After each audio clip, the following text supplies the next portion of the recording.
CPAC, how's everything going? You know, I gotta tell you, I've given a lot of speeches, but I've never given the opening speech. So, you know, there's a lot of pressure up here. But something tells me you're gonna help me get through this. Is that right? You gonna help me? All right. Well, I think the Schlaps brought up a lot of key points about all the things that are ailing us around the globe. But the thing that's hurting us more than anything is we are divided here at home. We're divided as Americans. We're definitely divided within political parties and political movements. I don't know if you guys have been paying attention to the House of Representatives. We're divided there too. But the thing that cures division is leadership. It is not governance. It's not going along to get along. It's not saying nice things. It is leadership that actually helps to cure those divides. And the time has come in America again for us to reassert ourselves and bring American leadership back to the forefront of our country.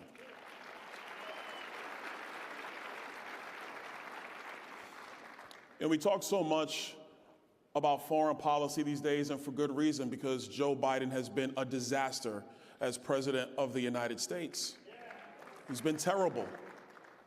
But let's look at NATO for a moment. A lot's been made about NATO over the last couple of weeks.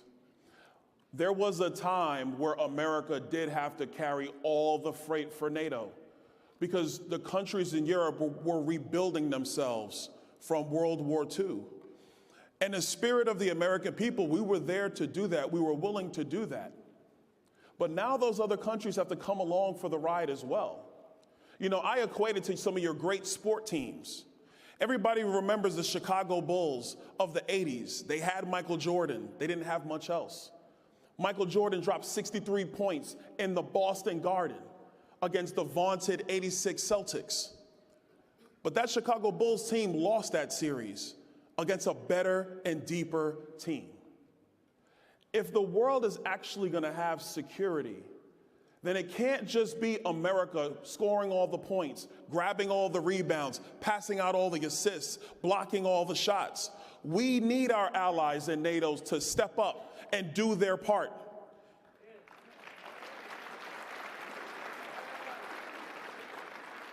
Because see, the one thing we all know, whether it's been sports or whether it's business, when you have a great team working together with a common mission and a common goal, you can accomplish so much more than when you just have that one great salesperson who's just leading the way and dragging everybody else along.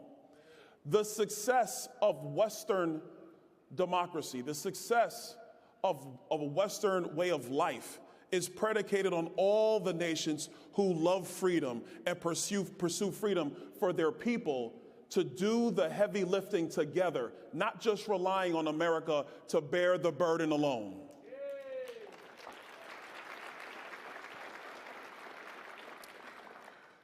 It was brought up by Matt about Israel. What happened on October 7th was a tragedy, not just for the people of Israel, but for the world. We were faced with a barbarism that we thought had mostly receded from the planet. And they faced it head on. We here in America, we stand with Israel. We don't equivocate to the radicals who might be in our midst here in America. We stand with them. For Joe Biden to decide that he's worried about his votes in Michigan more than the safety of our greatest ally in the region is terrible leadership. It's part of the reason why our adversaries are on the move. So my view is clear. Israel should obliterate Hamas from the face of the earth.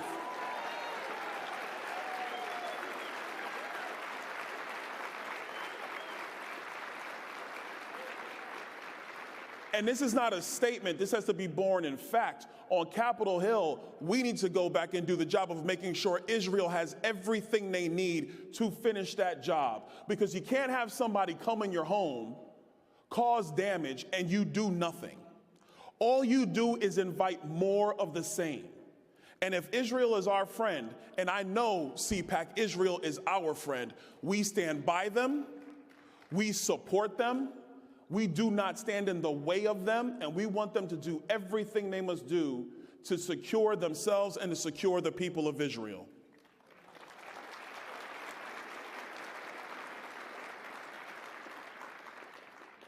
Now, we got to also look at foreign policy here in our hemisphere. The Chinese are on the move in South America. And while we're having these petty squabbles amongst Republicans and Democrats, the Chinese have one mission, and that's to put us in a box. So we have to reassert our dominance in our own hemisphere. No more should we allow communism and fascism to breed in our own hemisphere while we just argue over the stupidest things with each other. I mean, stuff that really just does not matter in the plight and the success of human beings across the globe. There was a time where we actually focused on our hemisphere. And I want to be clear on this. This is not a statement of isolationism versus being the world's police. It's not that. It's being sober.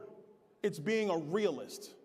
It's understanding that America in a dominant position across the globe means the best thing for the people of the world who desire freedom and peace, who want to actually grow an economy, who want their children to be raised up. A globe where China is dominant is a globe that is to the detriment of human freedom. And so we have to do the things that are prudent to make sure that we assert those freedoms in our own hemisphere. There's another statement I want to make about foreign policy.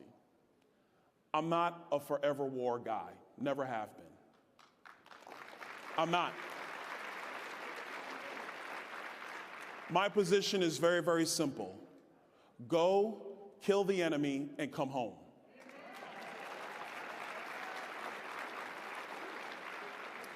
I'm a kid of the 80s, so I like G.I. Joe. Like, I just want our military to be G.I. Joe again. I think that's what most people want. That's what I want. If you're going to secure America, you have to secure its borders. You have to. We have 7.3 million people who've come into this country illegally. 7.3 million, and Joe Biden wants to make it an even 10 million. That's insane. No country would ever tolerate this. And so my position to my colleagues on Capitol Hill is clear. You either secure the border or you get no money for the government.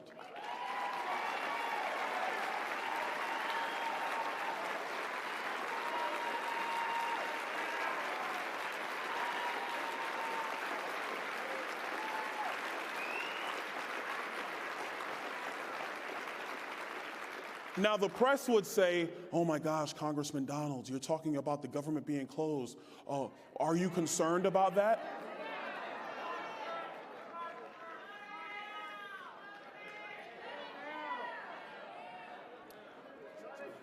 To the people of the press, you got your answer from CPAC. But I tell these reporters when they ask me this, I say, the federal government has one primary job. It is to secure this nation and to secure its people. That's its first job before anything else.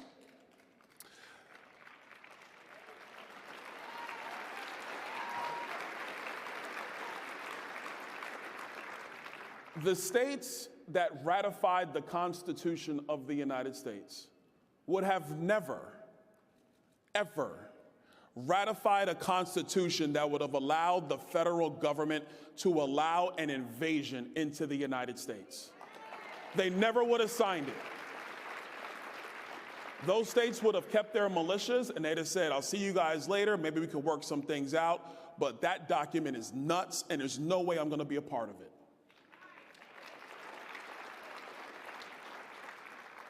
So we have to be very clear about this. Joe Biden has a decision to make. Decide, Mr. President. Do you want to close Mount Rushmore so the southern border can be open? Do you, Joe Biden, want to tell the last remaining of our World War II vets that they cannot see the World War II memorial on the National Mall so we can have military-age men from China and the Middle East come into our country illegally?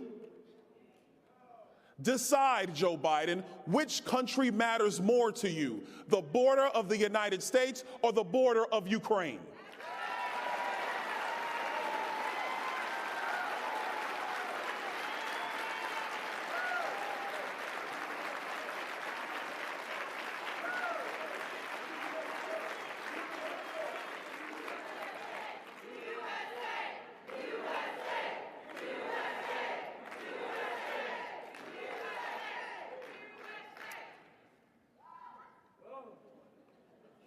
I love when you chant, but you're messing up my time, CPAC. I love it. I love you too. We have to be serious about this. Right now, what's going on in Detroit, in Denver, in Boston, we already know about what's going on in New York. You have the NYPD officers, and by the way, the NYPD officers, they're white, they're black, and they're Hispanic, they're men and they're women, and they're being beaten in their own streets of their own city where they are charged to help protect the people of New York, and they're being beat up by people who shouldn't be in the country in the first place. What kind of insanity is this? And so for my colleagues on Capitol Hill who are concerned about, well, Byron, we don't win government shutdowns. I say, there's never been an issue facing this country that has united the American people more. And securing our border and securing our nation is not a conservative position. It is not a liberal position. It is not a white position or a black position. It is an American position. And that is what everybody in our country wants to see happen, and they want it to happen today.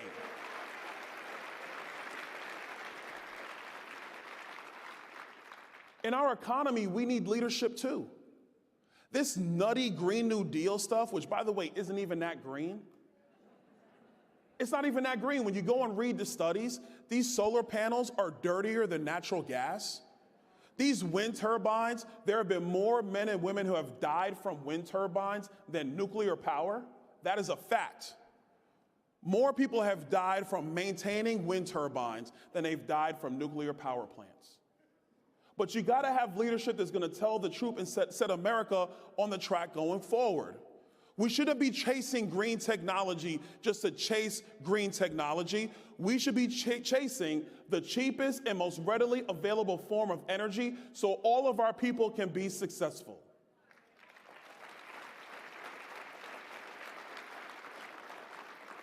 You know, when they figured out how to do fracking, they tried to blame fracking and found out that they were liars about blaming fracking. When we started using natural gas, we realized that we cut America's emissions in half over a decade, and it still wasn't good enough for the radical left, because it'll never be good enough for the radical left. And so the only way you defeat them is that you gotta have leadership who's willing to stand up to them at every point, and we have that leadership in Donald J. Trump.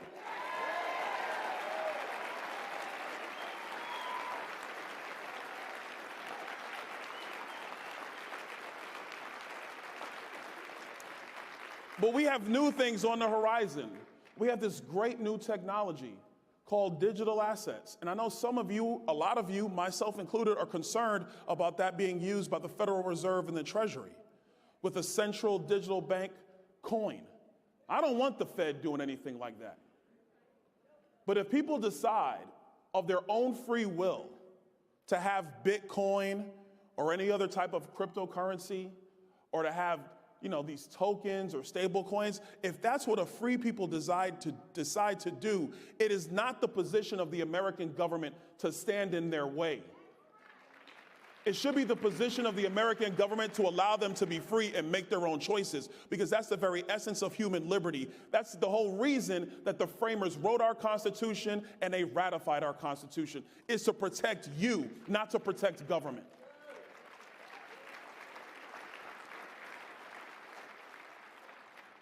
One of the biggest areas we're going to need a resurgence in American leadership is with our own government.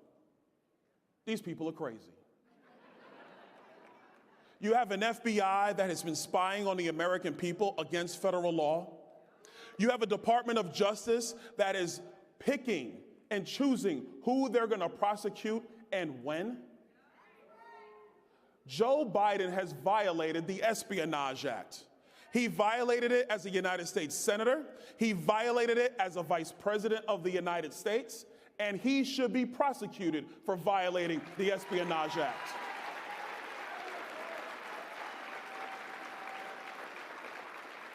I have a security clearance. If I take classified information out of the SCIF, do you really think that the Democrats wouldn't prosecute me? Yes, they would. But what you gotta have is leadership who's gonna stand for the rule of law, that's gonna stand for Lady Justice. Lady Justice is supposed to be blind, not political. Lady Justice is supposed to be even-handed, not deciding that a Green New Deal is way more important than a basic rule of law that everybody can see and follow. You got this stupid judge in New York with the $400 million fine. What kind of craziness is this? By the way, to you business owners in New York, come to Florida.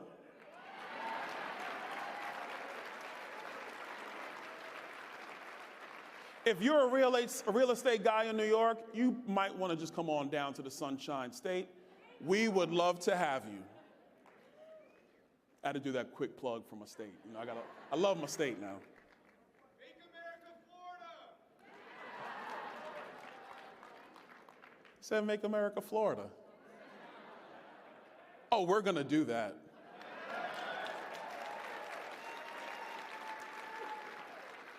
I want to make one clear point, because we talk a lot now about a two-tier justice system. We have to acknowledge that in America's history, there has been a two-tier justice system. There is a reason why a lot of Black Americans do not trust the justice system. Because there was a time where the justice system was abused against Black people in this country. It was wrong then. It is still wrong today.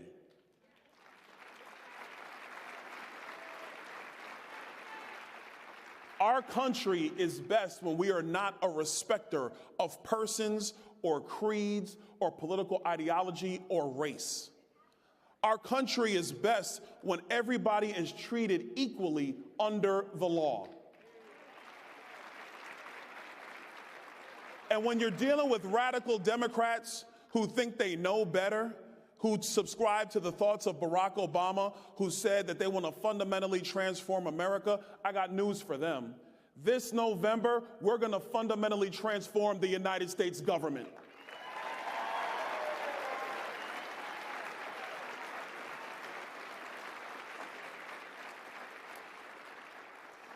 The last major area where we truly need a resurgence in American leadership is in our culture, and it's with our children. Man, just let kids be kids. Let them be kids. Little boys are little boys. Little girls are little girls. When I was a little boy, I liked little girls. This is a good thing. This is the natural order that keeps society progressing. We also have to understand that the greatest environment for the success of a child is a two-parent household. Look, CPAC, families aren't perfect. We all know this. If you sit there, like nobody clap. Families are not perfect. Everybody's family got something going on, okay?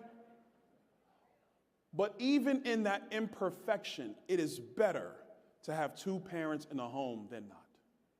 I'm the product of a single parent home. My mother did everything for me. Things between my mom and my dad didn't work out. I love them both, but it didn't work out. I know firsthand having two parents in the house is better than having one. And that's not to diminish the sacrifices and the love and the strength that my mother had. I mean, listen, you want to see strong? Go meet a single Black mother, man. They strong. Strong, tough. But we got to understand that the formation of the family, that is the thing that sets the basis of culture in our country. So kids grow to be adults and they form their own families. Their success in the family unit breeds America's success in our country. And our success actually breeds success in a much better world, in a much safer world. And this isn't about nation building. This is about doing first things first at home, making sure America is in position at home, being focused on and solving our issues here at home. Because when we do that, the Chinese can't stop us, the Russians can't stop us, the Iranians can't stop us. Nobody can contend with a strong and prosperous America.